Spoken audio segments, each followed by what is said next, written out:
Donc créer une priorité IDPS parce que tout le monde dit que partie de la mission est la partie du jour et que ça ne voit pas. Il y a quelque chose qui ne voit pas. Ceux qui disent que dans la carte, il y a l'IDPS dans la mission, donc on n'est pas responsable. Il y a une partie de la mission, dans la cadre, il y a une partie.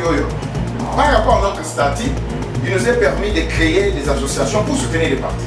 Mais cette fois-ci, nous avons créé une association qui vient sauver les partis. C'est-à-dire priorité IDPS. Donc créer priorité IDPS pour venir en aide de la partie de la mission, d'abord pour l'unité de notre parti. Nous devons être unis pour que notre parti devienne dans son sens naturel, original, union pour la démocratie.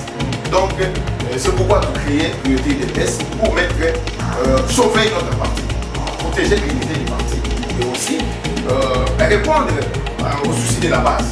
C'est-à-dire nous devons venir à donner la base du travail, l'employabilité.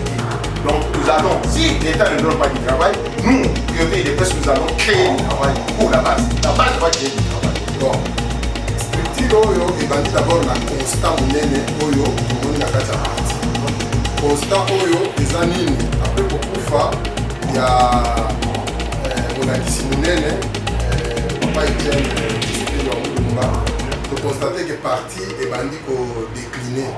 C'est que makambo ebanda kotambola lolenge oyo esengeli te.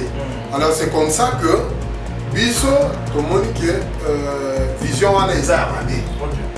Ndenge vision wana eza ya mabe, il faut que créer structure moko boye oyo ekopermettre parti ekufa te. C'est-à-dire structure oyo ezobenda bato tu nyonso balongwa na IDPS kani tosalaka appel oyo na baoyo na boyo kosite bakombo bato tu nyonso wana bazonga tosangana IDPS ezonga ndenge ezalaki tozala na idéologie moko te torespectaka batexte na biso ezokende na kokufa bien sûr parce que ozomona ke batexte eza violé ça et là biso priorité IDPS tolingi tozongisa bato na makomi tozalaki na stade. Président Jean-Marc Alobi, il a fait un appel à l'unité. Il a dit qu'il faudra adopter un comportement qui puisse amener la cohésion dans la partie. La cohésion et l'unité dans la partie. Nous l'avons pris au mot. Quand nous sommes allés au mémorial de Tshisekedi, ce sont les mêmes paroles qu'il avait prononcées. Mais je prends l'événement le plus récent dans stade. Il a dit ça, mais une semaine après, qu'est-ce qui s'est passé? Vous savez ce qui s'est passé avec notre camarade, le combattant Jacques Tchabani, présidentiel. Qu'est-ce que vous savez ce qui s'est passé? On a monté un groupe de gens pour donner la classe à 5. Vous voyez, cette attitude-là, c'est pas, n'apporte pas la cohésion pour unité la classe à partir. Parce que d'abord, durant l'année 2019, il y a eu un problème sérieux. Oui, c'est pour ça que CG Arthur Milangoa, il a dit le respect des textes. Les textes n'ont pas été respectés. Nous avons violé les textes. Oh, notre statut. Vous voyez, nous sommes allés de violation en violation. Nous avons des individus au bazar la légitimité de la Katia Parti.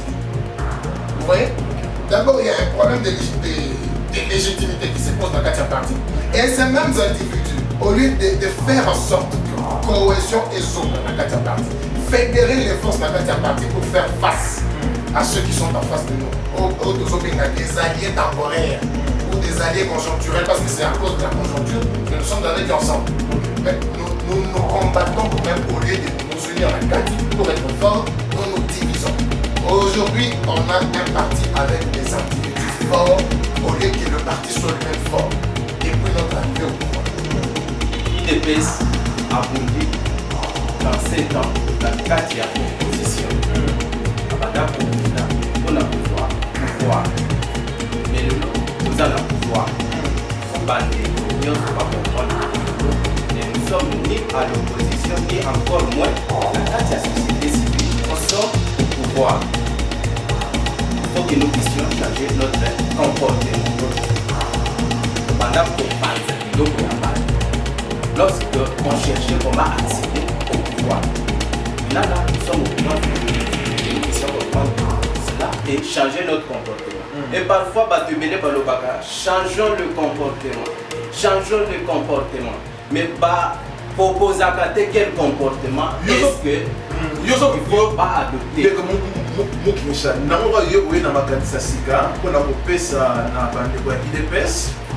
Par rapport à la marche pour les gens après 38e anniversaire, le comportement de baisse et soit pour la marche à Sika. Comportement oyo biso awa la priorité de baisse proposé en particulièrement plutôt na ba combattant nyoso les a pour adopter pour recourir dans l'histoire pour adopter comportement ya ba père fondateur ya l'IDPS. Bienvenue dans le magazine d'Abino Yekolo Congo, Zoom Congo Plus, avec le pasteur de la presse congolaise, équipe complète en Goyo, Osedagno Mosala, la qualité Nenge Sengeli, Yon de Biso, pasteur, homme politique, ministre, homme d'affaires, Olingi, Tozoumé l'activité Nayo, l'équipe est là pour vous accompagner partout où vous serez, Zoom Congo Plus, la Manap Nabino, pour la Zoomele.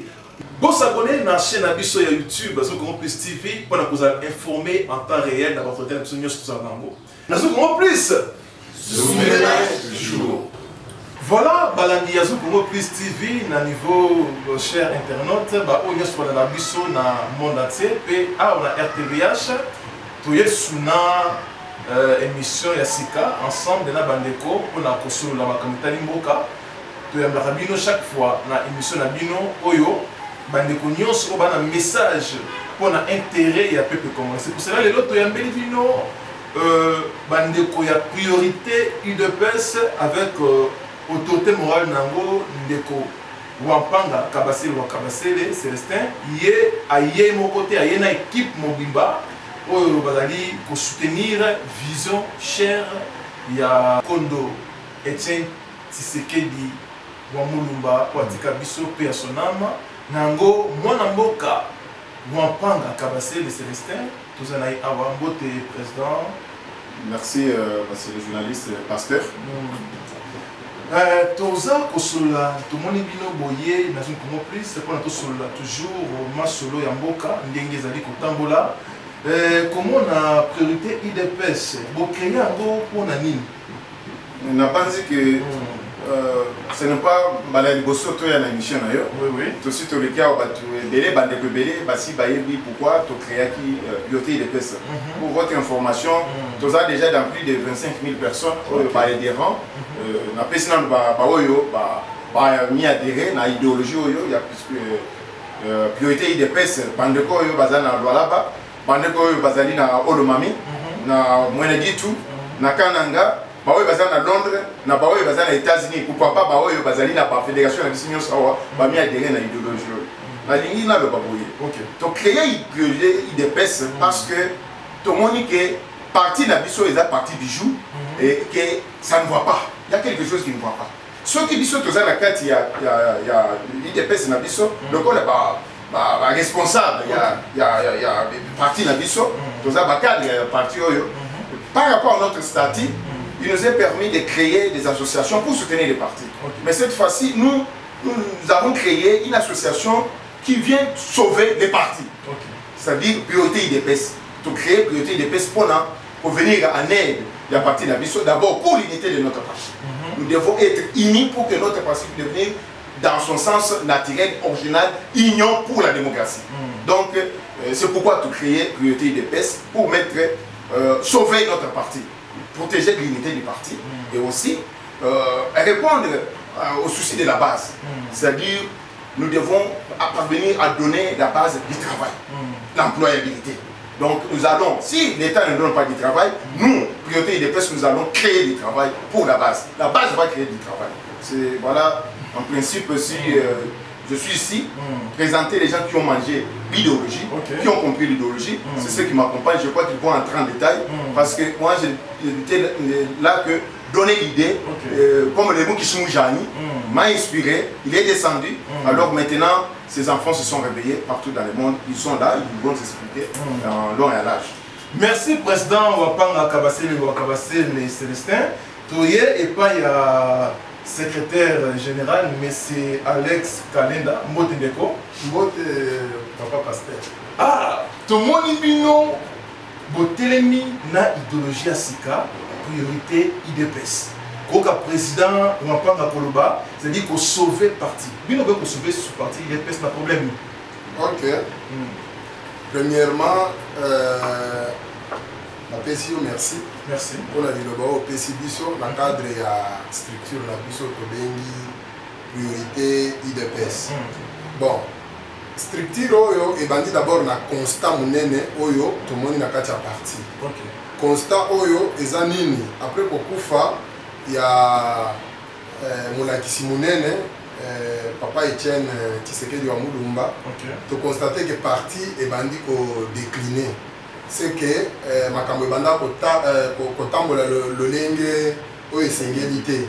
Alors c'est comme ça que biso tomoni ke vision wana eza ya mabe. Ndenge vision wana eza ya mabe, il faut que to créer structure moko boye oyo to permettre parti ekufa te. C'est-à-dire structure oyo ezo benda batutu nyonso balongwa na IDPS, kana to sala kapel oyo na ba oyo na boy ko citer ba kombo, batutu nyonso wana bazonga to sangana IDPS ezonga ndenge ezalaki tozala na idéologie moko pe to respectaka ba texte na biso. On a dit bon moni qui est parti ezokende na kokufa. Ezokende na kokufa bien sûr parce que ozomona que ba texte eza violé ça et là. Biso priorité IDPS tolingi tozongisa bato na makomi. Alors vous allez ko reprocher parce que tant vous créer as belle priorité pour bien que pour moni makambo ezali kotambola malamu pe lola ba makambo. Bon, biloko tozo reprocher za ebele. Ce qui la lingi que tokota en détail na mozindo à chaque eloko. Tozo attend ebele o eza émission. OK.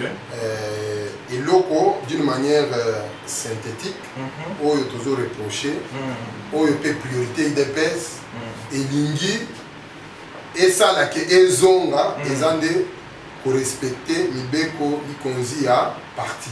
Ok. Comprendre. Texte ou bien bas statut na biso. Ok. Tout le monde a que bas statut bazo violer ango mingi. Bon, en dépit de ça, la linga qui peut préciser le comment compte. Ok. Priorité IDPS est un parti politique na carte IDPS. Ok. Toza une association sans but lucratif, toza une ONG. Oyo toza ko se comporter comme une structure d'appui à l'IDPS. Tolingi unité ezonga na kati ya parti na biso.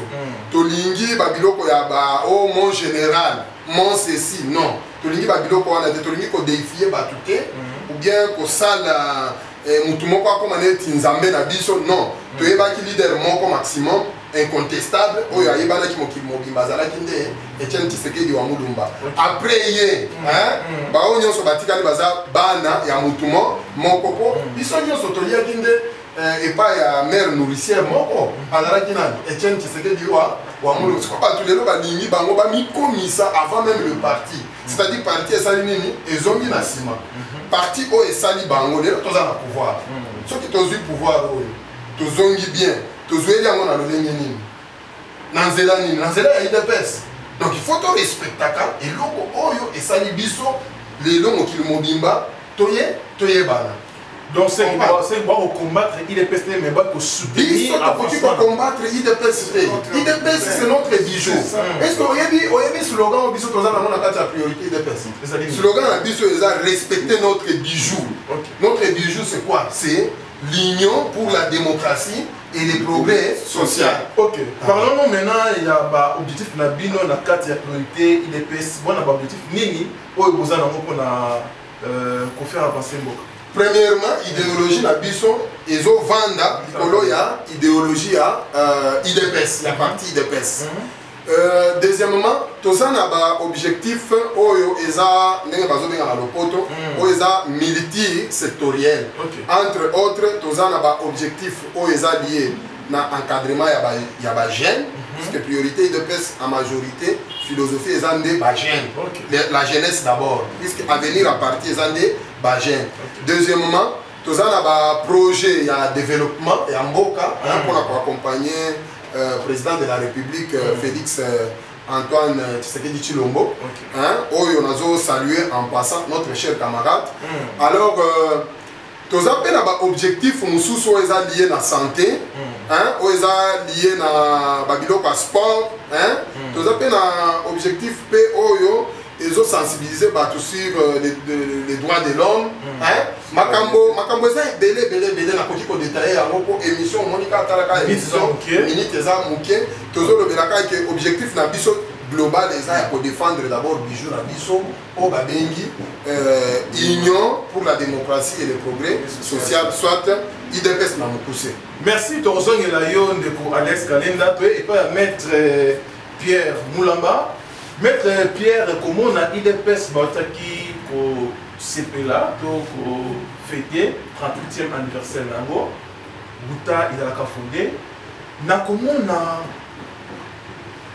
marche ya IDPS ndenge bandaki si le ndenge komi boye est-ce que avancement ezali ou bien ezana makambo vous allez pour reprocher na 4 ans. Ouais, merci les journalistes. Par rapport à mon Nayo, c'est vraiment très important. Tozaki Dastat, président Jean-Marc Alobi, il a fait un appel à l'unité. Il a dit qu'il faudra adopter un comportement qui puisse amener la cohésion dans la partie. La cohésion et l'unité dans la partie. Nous l'avons pris au mot.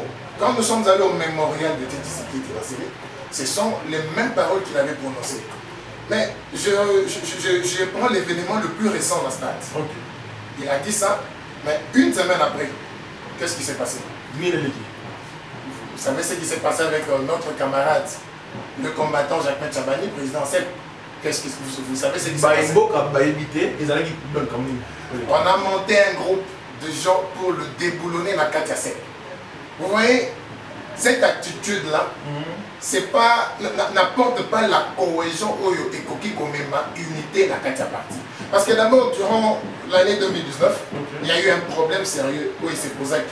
CG Aoutio Belangwa, il a dit le respect des textes. Les textes n'ont pas été respectés, nous avons violé les textes. Notre statut. Vous voyez, nous sommes allés de violation en violation. Nous avons des individus au bazar la légitimité de la Katia partie. Vous voyez? D'abord, il y a un problème de légitimité qui se pose dans la Katia partie. Et ces mêmes individus, au lieu de faire en sorte que cohésion et zone dans la Katia partie, fédérer les forces de la Katia partie pour faire face à ceux qui sont en face de nous. Des alliés temporaires ou des alliés conjoncturels, parce que c'est à cause de la conjoncture que nous sommes avec ensemble. Mais nous combattons nous-mêmes au lieu de nous unir en Akati pour être forts, nous nous divisons. Aujourd'hui, on a un parti avec des individus forts au lieu que le parti soit lui-même fort depuis notre arrivée au pouvoir. Alors pourquoi les lots comme on a bino na kata IDPS kobenda na wana ezali kouta wapi? Parce que c'est bozala na bomoko, bozala na esprit moko, pensée moko pour faire avancer l'idéologie ya Kondo Etienne Tshisekedi Wamulu. Merci, monsieur le journaliste. C'est ça la démocratie. C'est vrai ça. C'est ça la démocratie. Nous ne parlerons jamais un seul langage. Nous avons une seule idéologie, mais chacun a sa visée. Ce qu'il faut, c'est quoi? C'est la tolérance et la compréhension. C'est ce qu'il faut. Nous ne parlerons jamais ce langage. Nous ne sommes pas des moutons. Nous avons combattu 37 ans durant. Pourquoi? Pour l'état des droits. L'état des droits veut dire quoi? La liberté d'expression et d'opinion. La liberté d'expression et d'opinion. C'est ça, c'est la raison pour laquelle nous sommes battus 37 ans, 38 ans. C'est ce que nous prenons aussi dans la Katia partie d'Abisso. Cette liberté-là. C'est ainsi que nous avons la liberté de nous exprimer et nous faire comprendre. C'est que le problème aujourd'hui actuellement se pose à un niveau, il y a compréhension. Il y a une incompréhension. Il y a un groupe qui veut privatiser le parti, en faire un bien privé et étouffer la liberté d'expression de la Katia. La pensée libre de la Katia partie et dans la Katia Kokufa. C'est ainsi que Bisso priorité IDPS slogan la Bisso CG à lobby mais à Bosana que l'on sous Bisso priorité IDPS mon slogan la Bisso Zanini UDPS d'abord. UDPS d'abord là en interne UDPS d'abord. C'est quoi UDPS d'abord? D'abord, nous devons d'abord privilégier d'abord l'UDPS qui est notre bijou. Comment privilégier l'UDPS qui est notre bijou? C'est en acceptant les différences. Différences, ça peut être des différences sexuelles, ça peut être des différences, il y a pas pensée, il y a pas idéologie. C'est la sommation de toutes ces pensées-là qui fait la force de l'UDPS. Parce que les 13, nos pères fondateurs, Oba Fondaki Patio, en 1982-81, quand ils ont commencé leur combat contre le maréchal, il y avait des Katangais, il y avait des Kifoussiens, il y avait des Kassais, il y avait plusieurs tendances Nakati. Mais ils ont fédéré leurs forces pour s'unir contre quoi? Contre la dictature en Mobutu. C'est ainsi que Bisso Lelo, nous avons le constat selon lequel, depuis l'accession de notre parti au pouvoir, il y a une certaine habitude qui se crée. Les gens ont peur de dénoncer le mal. Pourquoi? Parce que Barozo Kotati. Pourquoi? Parce que Baropi, mais là-bas, emploi, Barozo l'a nommé par mandataire. Non, nous avons combattu 37 ans durant. Nous vivons en Kotati, nous vivons en nomination par mandataire. Nous devons avoir le courage de dénoncer le mal d'où qu'ils viennent. C'est ça. Alors, donc, il y a Souka, pour que ça paye, il y a Maître Mukendi.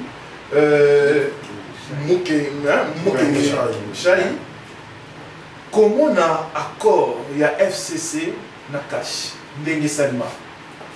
Et Memi Nini, il y a Malunga, Nakati, il y a IDPS. Accord, voilà, il Salama, le lot, si le lot est Nakati. Et Memi Nini, Nakati, il y a IDPS. D'abord, il faut d'abord préciser, spectateurs, ceux qui font nous suivre. Ok. Si nous sommes aujourd'hui en coalition avec le FCC, ce n'est pas par notre volonté. C'est parce que le peuple qui a voté a voulu que ça soit ainsi. Le peuple a pécédé son majorité présidentielle. Mais à une majorité parlementaire, a pécédé FCC. Nous étions devant deux choix. Soit opter pour la cohabitation, soit opter pour la coalition. Nous avons opté pour la coalition. Pourquoi? Parce que le chef de l'État, c'est lui là qui est porteur d'une vision. Ce ne sont pas ces députés-là, au bazar porteur d'une vision. C'est le chef de l'État qui est porteur d'une vision.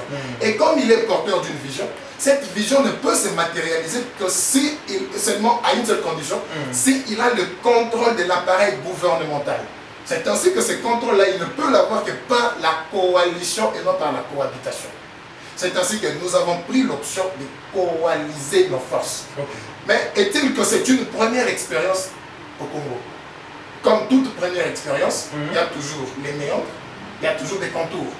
Mais la force d'une coalition comme celle-ci, d'une première expérience comme celle-ci, c'est d'abord mental, Nabisomoko d'abord, membre à cette coalition-là. Bien sûr, il y a toujours des moments, il y a des moments creux dans la coalition, des pics qu'on se lance à gauche, à droite. Mais si à un moment donné, on constate que cette coalition, en réalité, elle ne nous apporte pas grand-chose, parce que l'UDPS n'a pas lutté pour l'UDPS, mais l'UDPS a lutté pour le peuple congolais dans son entièreté. Le peuple congolais, c'est 80 millions, plus de 80 millions, sans compter la diaspora. Vous voyez? Mais si nous voyons que cette coalition ne nous aide pas, n'aide pas le peuple, n'est pas profitable au peuple congolais, nous allons appeler à des élections anticipées via ce qu'on appelle la dissolution. Ceux qui bossent alliance, il faudra beaucoup penser. Ils ont stratégie na bino ya penser alliance. Ou bien donc on peut dire ba imboka ba la nabiso to bi awa bande ko ya priorité UDPS ba ezali asbel o bazali ko soutenir vision ya kondo to idéologie ya kondo et c'était de Wamuluba. Et le président Wampanga Kabase les Célestins, Ayena équipe fort, il y a priorité UDPS. Bon s'abonner, on va sur le niveau YouTube, monde entier, bon s'abonner parce que bon on a une nouvelle, il y a malamu à la chaîne Abino, Neko maître Pierre Moulamba. Tu évites Bino, Bakor Nabino Bobosa là-bas. Toujours quand il faut beaucoup penser en gros. Vous savez encore na la Mouka Bopanzi. Boye awana ndeko kamere bo toujours beau panza na FC beau panza en fait peuple bazako bazo lesoni na bako panza ndeko journaliste na seki mingi pour la question on a seki au thème na seki juste OK avant de venir à Genève nous avons fait un vote populaire en la triomphale où toutes les plateformes tous les candidats présidents parce que c'est ça qui est en la triomphale tous les partis politiques le peuple congolais Bazaki déjà témoin. On présentait chaque candidat. On a vu ça Alphonse Mouzito. Quand il s'est tenu, vous avez vu. Et on a vu ça Madidi. Quand il s'est tenu debout devant la foule, vous avez vu. Mais quand on a appelé le descendant, le sphinx incarné, Félix Antoine Tshisekedi Tshilombo, vous avez vu la réaction de la foule au niveau triomphal, sur la place triomphale. C'était déjà un plébiscite, un message déjà envoyé à ces personnes-là. Mais curieusement, nous sommes allés à Genève. Je ne vais pas entrer dans les détails. Les principes édictés en Afrique du Sud, ce ne sont pas les mêmes qui ont été respectés à Genève. La règle du jeu a été changée par Saheli, Kimpang, Kingwash. Ils ont divisé le Congo. C'est ainsi que Bisso base, la carte de peste, nous avons un principe, il y a pyramide renversée. Nous, la base, nous nous sommes dit, Niet, Félix, nous t'avons choisi président du parti et nous t'avons investi pour être le candidat président de la République pour Kambambo Kaoyo. Et non pour être comme un wagon derrière une locomotive. Pour être derrière une locomotive. Nous avons dit, retire ta signature. Il y a eu à la base, il nous a écoutés. Donc, il y a un peu de psycho, na FCC, mais si la sincérité n'existe pas, nous, base, nous allons nous tenir debout. Nous allons nous dire, chef, ça ne va pas. Tout pense ça. Et vous, ce qui est abonné. Vous déclaré que nous avons carbonaté, nous avons allié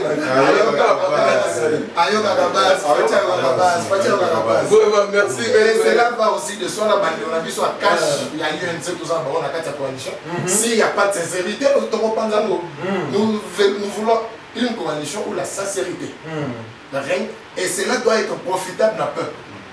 Si ce n'est pas profitable à peuple et qu'il y a toujours des agendas cachés, on arrête. Vraiment, merci maître Pierre, tu n'es pas maître Mkinishaï. Moi, je suis au côté de ça, je suis comme on à chaque fois. Bino Bozan a pouvoir, il est pèse, moi, on a pouvoir. Mais à chaque fois, ce qui, moi, et l'autre, moi, Salami, il faut que tu me il faut prendre votre moka, votre mapapine, votre pasablo rabattu. Est-ce que bon changement pensant et comment on a été depuis possible pour voir qu'un nègre moko. Bon, merci monsieur le journaliste d'abord. On a Pessangaï, Madoba, Awa, la chaîne et là qu'on a connu Koloba en est que IDPS a bondi 37 ans na kati ya opposition. Abanda Kobunda, on a besoin pouvoir. Mais le lot, tous en a pouvoir. Il faut bander qu'on y va comprendre que le lot, nous sommes ni à l'opposition, ni encore moins na kati ya société civile, nous sommes au pouvoir. Il faut que nous puissions changer notre comportement. Abanda Kopanza biloko ya batu. Lorsque on cherchait comment accéder au pouvoir. Maintenant là, nous sommes au pouvoir, il faut que nous puissions comprendre cela et changer notre comportement. Et parfois, changeons le comportement. Changeons le comportement. Mais proposer quel comportement est-ce que il ne faut pas adopter?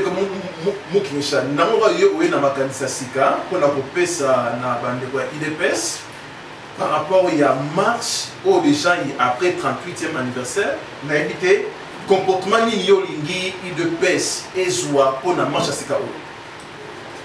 Comportement oyo biso awa la priorité de pèse toujours proposé en particulièrement plutôt na ba combattant nyoso eza ko adopter ko recourir na l'histoire ko adopter comportement, il y a un père fondateur, il y a eu des pèses. Ils ont un comportement. Comportement, ils ont beaucoup plus fondé sur le courage. Lorsque quelque chose ne marche pas, à l'époque, quand on a vu ce père fondateur, il a créé des pèses, un homme libre, il a dénoncé. Mais aujourd'hui, là, et l'on peut constater là, que les combattants vont soutenir, même Bamakambo, il ne faut pas soutenir. Donc, ce qui est bien la création IDP, ce n'était pas facile. Il y a comment que les pères va se réunir, il faut que nous puissions écrire une lettre de 32 pages pour s'adresser à Mobutu, pour annoncer une création et une UDPS, ce n'était pas facile. D'où il fallait qu'il passe là, bah homme courageux. Donc c'est un peu ça. Donc ce que nous devons adopter comme premier point, il y a comportement. Deuxième point, c'est la solidarité entre bah père fondateur, il y a eu des UDPS. Vous regardez bien lorsqu'on arrête na Union africaine, il la prison. Les restes, il y a des pères fondateurs, se réunir, constituer bloc, qui se faire prisonnier pour défendre Oya Bango Bakangaki. Est-ce que les lots, ceux qui Bakangi, Mogo parmi Bissona IDPS, on peut avoir cette solidarité là, il faut que nous puissions aller défendre Oya Bisso Bakangi. Je dis non. Pourquoi? Parce que nous sommes comme occupés, plus intérêt individuel au lieu de tenir compte, il y a intérêt collectif, vraiment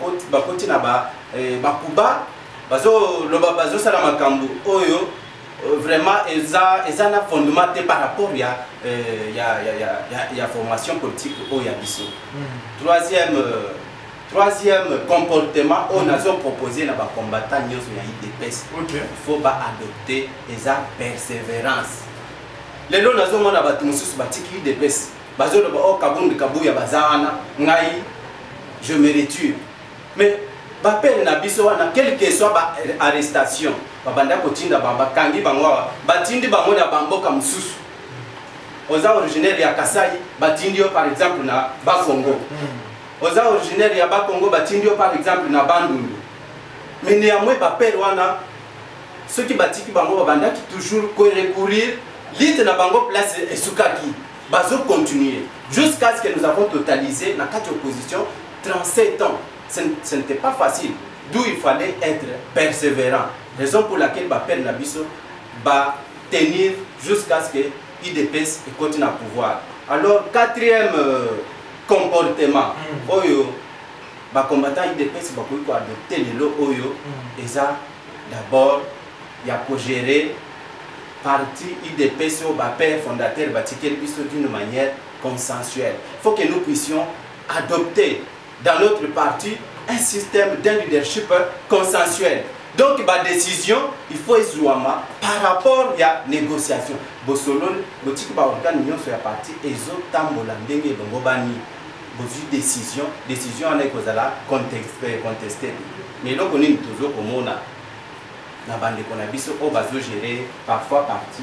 Non, il faut avoir décision, comme ba bourgeois a une décision na après ils vont poser na ba organe mususu. IDPS est tambola ka bongote, raison pour laquelle on dit IDPS c'est un système il y a pyramide renversée, c'est-à-dire la décision faut à la base. Base à lobby, bino boyoki peut exécuter. Donc il faut qu'il y ait le système de représentativité, il y a la province, il y a formation politique, il y a biso. Et ça système au bapel na biso ba fondé nini IDPS. IDPS a été fondé sur le système de représentativité. Donc ça bien parmi les 13 parlementaires, et ça il y a mon côté, et ça il y a provinces différentes. D'où nous aussi aujourd'hui nous devons adopter ce comportement, comprendre que non IDPS est un patrimoine commun. Merci. Merci mon amoka maître Mkinishai wana au pesi ba moka makanisi ya malamu pona comportement ya kitoko au IDPS il faut ezwa. To pesi micro et pas ya secrétaire général mon amoka général ndeko Alex Kalenda. Ko kabande koni batamboli to koni vraiment na suka ba mboka pe balandi vision na bino, idéologie na bino, on ndenge boza koluka vraiment IDPS ezwa va sika. Alors na bande nyonso o balandi bino ceux qui bandi ba rejoindre priorité pour ça la ndenge. Merci beaucoup Ndeko Makusa. Merci. Priorité IDPS premièrement et to le but des structures oyo ils ont besoin na mutu nyonso. Alors, porte na biso est ouverte à tout le monde.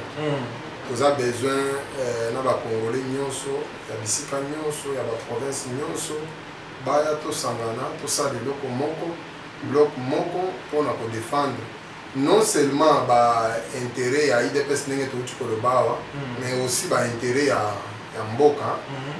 Pourtant, on doit entreprendre des projets pour développer IDPST, pour développer Mboka Nabiso. Alors, adhésion et pas Nabiso, et ça à travers fiche fiche d'adhésion. C'est pour ce que l'Indio pour l'instant, pour bureau na biso ezana no provisoire tozana kati ya kolinga kotia siège esika moko ya kitoko esika moko bato bakoki koyeba se sentir à l'aise mais en attendant koki kobenga biso par téléphone nazopesa numéro na ngai en tant que secrétaire général alors numéro na ngai eza 081 146 68 82. Nazo répété les sous 081 146 68 82.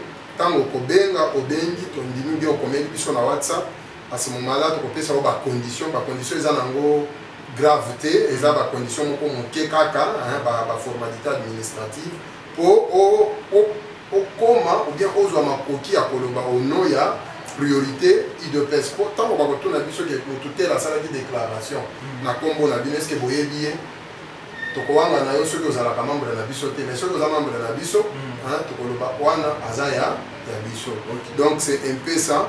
Sikoyo d'une manière générale pour tamboli na autorité morale na biso sous son leadership ndé yango tozo kokakoloba pour yende visionnaire ndenga zo tambola na ba jeune aza mutoazo révolter ba jeune contre quoi que ce soit bien qui que ce soit te alingi kotambola na ba jeune sur base ya idéologie. Guerre na biso eza guerre contre les individualités.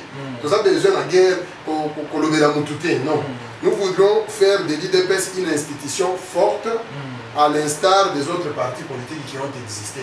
Un parti politique à Minen et à Kacha Mokili. Nous voudrons aussi que l'IDPS soit ainsi.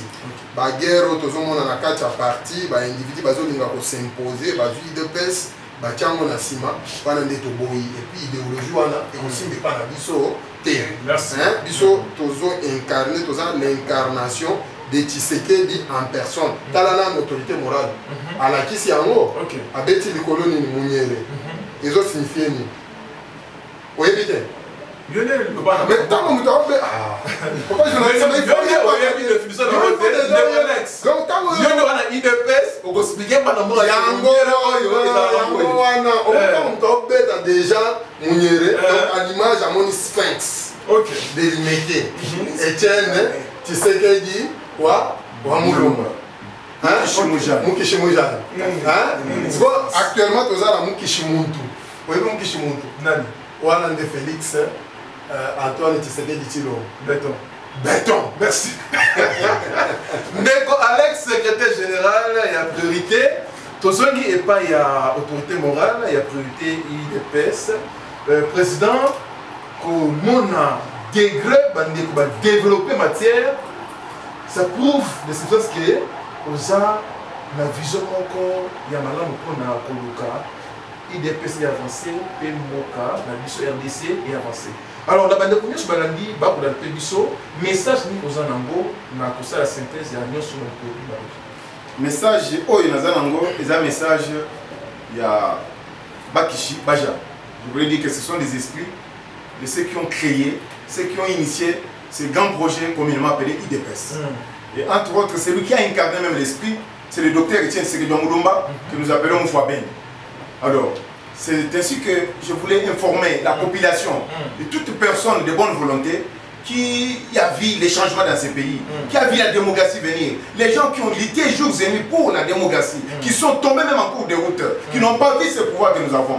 Aujourd'hui, il est entré en nous, il nous a dit, voilà, vous devez protéger ces bijoux précieux que je vous ai laissés. C'est pourquoi j'appelle tous les enfants de l'IDPS qui sont partis, partout où vous vous retrouvez, revenez dans la maison. Le pont est là, priorité IDPS, pour vous permettre enfin d'accéder à la chose. C'est la bonne chose qui est notre partie bijoux IDPS. Je voulais ici dire que toutes personnes, je voulais saluer, je reviens encore pour saluer nos enfants, nos amis qui ont accepté cette idéologie de priorité IDPS à partir de Luputa, à partir de Mwenedjitu, à partir de Lubumbashi, Lualaba, Kananga, Mujimai, je parle aussi de Bandundu, Bakongo, Équateur, je parle aussi de Londres et des États-Unis qui nous ont contactés. Je vous dis qu'il n'y a que l'esprit de Tshisekedi, l'unité, l'amour et le courage surtout. Il faut avoir le courage de dire non s'il faut dire non, de dire oui s'il faut dire oui.